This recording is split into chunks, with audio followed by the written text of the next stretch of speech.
వందే మాత్రం. నేను మీ journalist Navatha. Welcome to our voice. Terrorist భారతదేశం మీద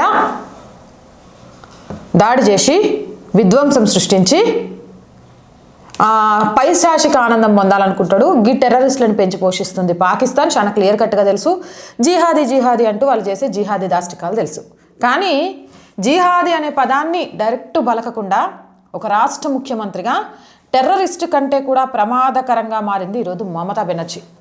అసలు నాకు తెలియక అడుగుతాను, మమతా బెనర్జీ లాంటి వాళ్ళను ఎందుకు దేశ బహిష్కరణ చేయరు?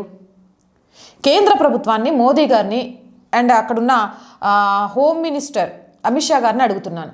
డైరెక్ట్గా ఎన్నికల సంఘానికి వ్యతిరేకంగా, దేశం తీసుకున్న ఒక నిర్ణయానికి వ్యతిరేకంగా, సుప్రీంకోర్టు తీర్పుకు వ్యతిరేకంగా ప్రజలను రెచ్చగొడుతుంటే ఎందుకు చూస్తూ ఊరుకుంటున్నారు? ఆమె మీద యాక్షన్ తీసుకోకుండా. బంగ్లాదేశ్ ఏర్పడడానికి కారణమైన వ్యక్తి కూతురునే బంగ్లాదేశ్ నుంచి తరిమి కొట్టిండ్రు, షేక్ హసీనా.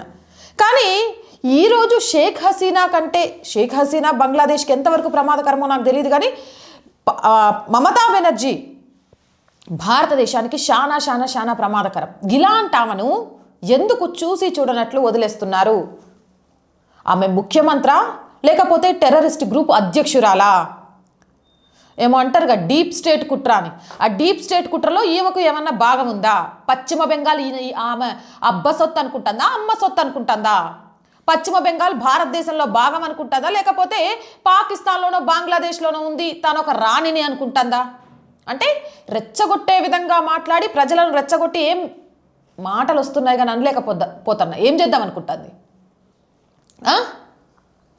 ఆమె చెప్పిన మాటలు ఏందో తెలుసా? ఇగో సార్, మీ అందరికీ తెలిసిందే, సర్కి సంబంధించి అక్రమంగా ఈ దేశంలో చొరబడ్డ వాళ్ళవి, అలాగే చనిపోయిన వాళ్ళవి, ఊరు మారిపోయి వెళ్ళిపోయిన వాళ్ళవి, అలాగే అక్కడ లేని వాళ్ళవి, ఈ ఓట్లన్నీ తొలగిస్తున్నారు. ఇప్పటి వరకు మమతా బెనర్జీకి ఇలాంటి దొంగోట్లతోనే గెలిచింది. సిగ్గు లేకుండా షేక్ షాజహాన్ లాంటోడికి కొమ్ము కాసుకుంటున్నది. ఆడది అని మర్చిపోయి 24 పరిగణాల్లో ఆడపిల్లల మీద జరిగిన దాష్టికాల గురించి ఏ రోజు మాట్లాడలేదు. ఆ దాష్టికాలకు కారణమైన షేక్ షాజహాన్ గారిని దాచిపెట్టింది. సిగ్గు లేకుండా ఈడీ అధికారుల మీద దాడి చేయించింది, రైస్ కుంభకోణం చేసి. సిగ్గు లేకుండా ఉపాధ్యాయుల నియామకంలో జరిగిన అవకతవకల గురించి కూడా మాట్లాడలేకపోయింది.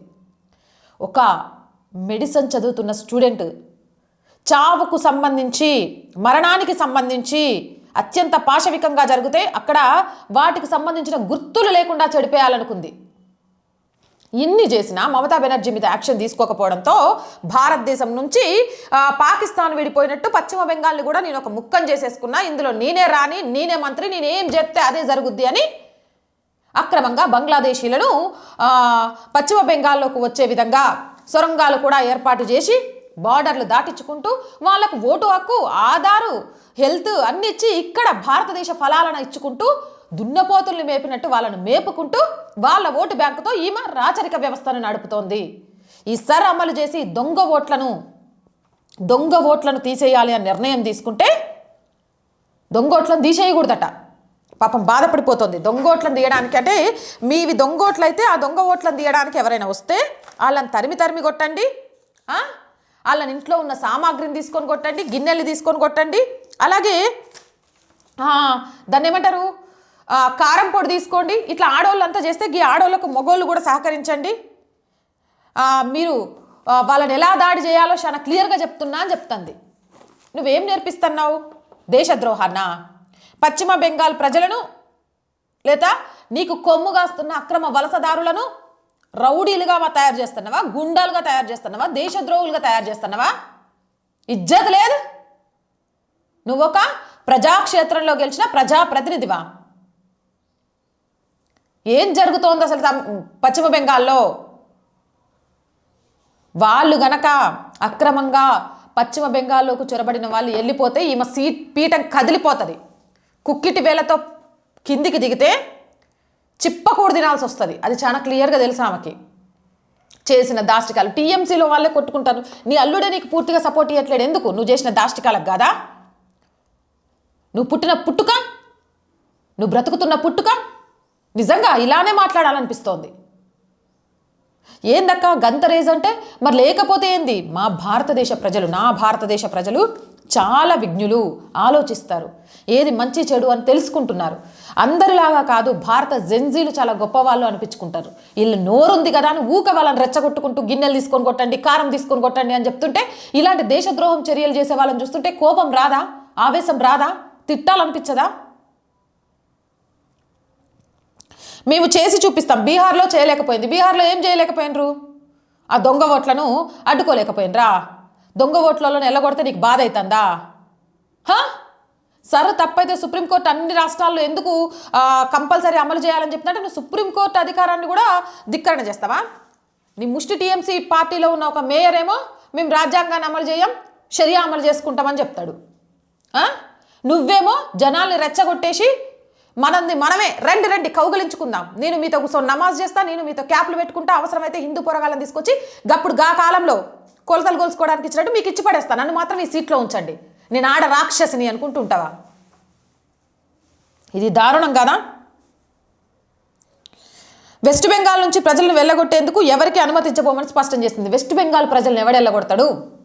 వెస్ట్ బెంగాల్ ప్రజలను ఎవరు వెళ్ళగొడతారు? భారతదేశ ప్రజల్ని ఎల్లగొట్టే హక్కు ఈ దేశంలో ఎవరికి లేదు. కానీ దొంగగా భారతీయులని బ్రతుకుతూ నిజమైన భారతీయులకు అందాల్సిన ఫలాలను దొబ్బేస్తున్నోళ్ళను, ఆ దొబ్బి తిన్నది అరక్క నీలాంటి పార్టీలకు వంత పలుకుతూ దేశం నాశనం అవ్వడానికి కారణమవుతున్న వాళ్ళను దేశం నుంచి తరిమిగొట్టాలి అని చెప్తారు. అది తప్పెలా అవుతుంది? ఇలాంటి వ్యాఖ్యలు మాట్లాడిన మమతా బెనర్జీ మీద యాక్షన్ తీసుకోవాలా వద్దా? దేశ బహిష్కరణ చెయ్యాలా వద్దా? మీరే చెప్పండి కామెంట్ రూపంలో. మోర్ వీడియోస్ కోసం ఆర్ వాయిస్ ఛానల్ని వెంటనే సబ్స్క్రైబ్ చేయండి. రోజు చెప్తున్నానండి, ఆర్ వాయిస్ పొలిటికల్ రెండు మన ఛానల్సే. So please subscribe our channels. మీరు చేసే సబ్స్క్రిప్షన్ మాత్రమే నిజాలను నిర్భయంగా చెప్పే ధైర్యాన్ని మాకు ఇస్తుంది. కంటెంట్ బాగుంది అనిపిస్తే లైక్ చేసి షేర్ చేస్తూ ఉండండి. ఆర్ వాయిస్కి ఆర్థికంగా చేయూతనందించండి. మీరు చేసే చిన్న సహాయం కూడా ఛానల్ ఇంకా ముందుకెళ్ళడానికి ఉపయోగపడుతుంది. ఆర్థికంగా సపోర్ట్ చేయాలి అనుకుంటే సబ్స్క్రిప్షన్ పక్కనే జాయిన్ అనే బటన్ ఉంది. 1 to 5 లెవెల్స్ ఉన్నాయి. ఏదో ఒక లెవెల్లో సపోర్ట్ చేయండి. లేదా స్క్రీన్ మీద గూగుల్ పే, ఫోన్పేతో పాటు అకౌంట్ డీటెయిల్స్ ఉన్నాయి. మీకు తోచిన సహాయాన్ని అందించవచ్చు. వ్యాపార ప్రకటనల కోసం 8328500576 నెంబర్ని సంప్రదించండి. జై హింద్, జై భారత్.